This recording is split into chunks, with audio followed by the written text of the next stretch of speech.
নমস্কাৰ, আপোনালোকে চাই আছে জ্ঞানশীলা। লৈছোঁ আকৌ অসম কুইজৰ যিটো চিৰিজ মই কণ্টিনিউ কৰি আছিলোঁ, এইটো চতুৰ্থ খণ্ড হয়। ঠিক আছে, য'ত আমি অসমৰ ওপৰত জিকে কুৱেশ্যনসমূহ আলোচনা কৰি আছোঁ।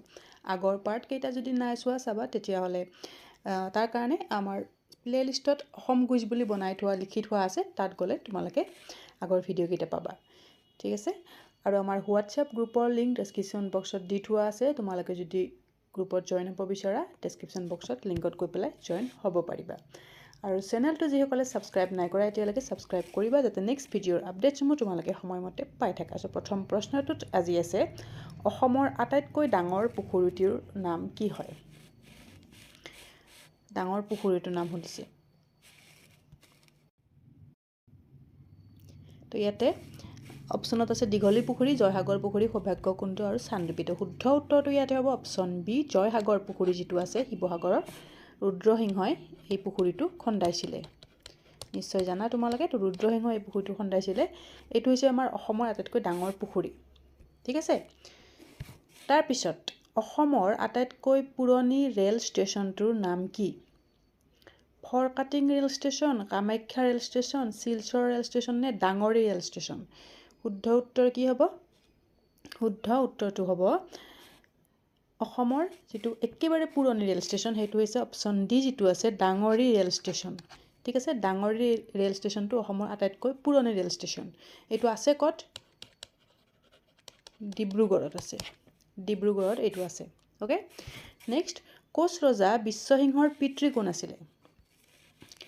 তো কোচ বংশৰ প্ৰতিষ্ঠাপক আছিলে বিশ্বসিংহ। তেখেতৰ পিতৃগৰাকীৰ নাম কি আছিলে? শুদ্ধ উত্তৰ ইয়াতে হ'ব অপশ্যন ডি, হৰিয়া মণ্ডল। অ'কে, নেক্সট, নৰনাৰায়ণৰ পিতৃ কোন আছিল? তো নৰনাৰায়ণো কোচ ৰজা আছিলে। তেখেতৰ পিতৃ কোন আছিলে? নৰনাৰায়ণৰ পিতৃৰ নাম আছিলে কি? অপশ্যন এ, শুদ্ধ উত্তৰ হ'ব বিশ্বসিংহ। তাৰ পিছৰ প্ৰশ্নটোত আছে, প্ৰতিমা বৰুৱা পাণ্ডে কিমান চনত পদ্মশ্ৰী সন্মান লাভ কৰিছিলে? তেখেতে পদ্মশ্ৰী সন্মান কেতিয়া পাইছিলে?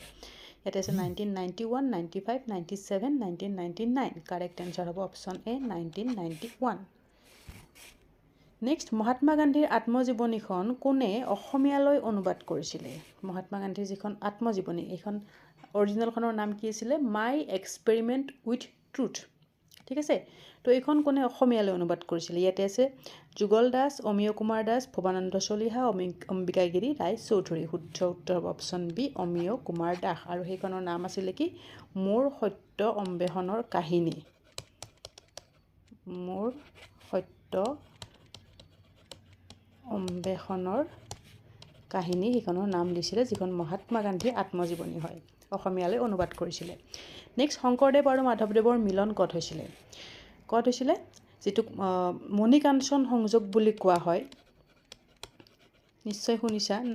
মণিকাঞ্চন সংযোগ বুলি যিটোক কোৱা হয়, তেখেত লোকৰ মিলন হৈছিলে বেলগুৰি সত্ৰত। নেক্সট, লক্ষ্মীনন্দন বৰাই সৰস্বতী সন্মান লাভ কৰা গ্ৰন্থখনৰ নাম কি হয়? তেখেতে কোনখন গ্ৰন্থৰ কাৰণে এই সন্মানটো পাইছিলে, সৰস্বতী সন্মান? তো ইয়াতে আছে কায়াকল্প, গঙা চিলনীৰ পাখি, পাতাল ভৈৰৱী নে গোলাম? শুদ্ধ উত্তৰ হ'ব option A, Kayakalpa. Next, Haflong চহৰখন কোন পাহাৰত অৱস্থিত? তো অসমৰ একমাত্ৰ যিটো হিল ষ্টেচন সেইটো হৈছে হাফলং, একমাত্ৰ হিল ষ্টেচন হয় এইটো। তো এইটো কোনখন পাহাৰত অৱস্থিত হয়? সেইটো হৈছে অপশ্যন চি হ'ব শুদ্ধ উত্তৰ, বৰাইল পাহাৰত অৱস্থিত হয় হাফলং চহৰখন। নেক্সট, ফখৰুদ্দিন আলী আহমেদ ভাৰতৰ কিমানতম ৰাষ্ট্ৰপতি আছিলে? কিমানতম ৰাষ্ট্ৰপতি?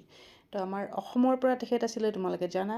আৰু তেখেত আছিলে আমাৰ ভাৰতৰ পঞ্চমগৰাকী ৰাষ্ট্ৰপতি, 5th প্ৰেচিডেণ্ট আছিলে তেখেত আমাৰ ভাৰতৰ, অসমৰ পৰা তেখেত আছিলে। ঠিক আছে, তো এইখিনি হয় আজিৰ ভিডিঅ'টোৰ কাৰণে প্ৰশ্ন উত্তৰ।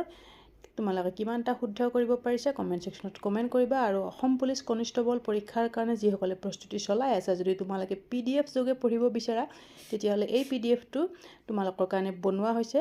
যিটো পেইড PDF হয়, 700 কুৱেশ্যন থাকিব, জিকে আৰু ইংলিছ গ্ৰামাৰৰ ওপৰত। মূল্য হৈছে ₹70। ঠিক আছে, যদি ল'ব বিচাৰা হোৱাটছএপ নাম্বাৰ দি থোৱা আছে 8402086470। এই নাম্বাৰটোত কণ্টেক্ট কৰি তোমালোকে PDFটো ক্ৰয় কৰিব পাৰিবা।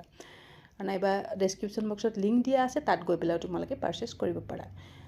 চ' thank you so' much. Till then keep learning, keep sharing, see you চুন।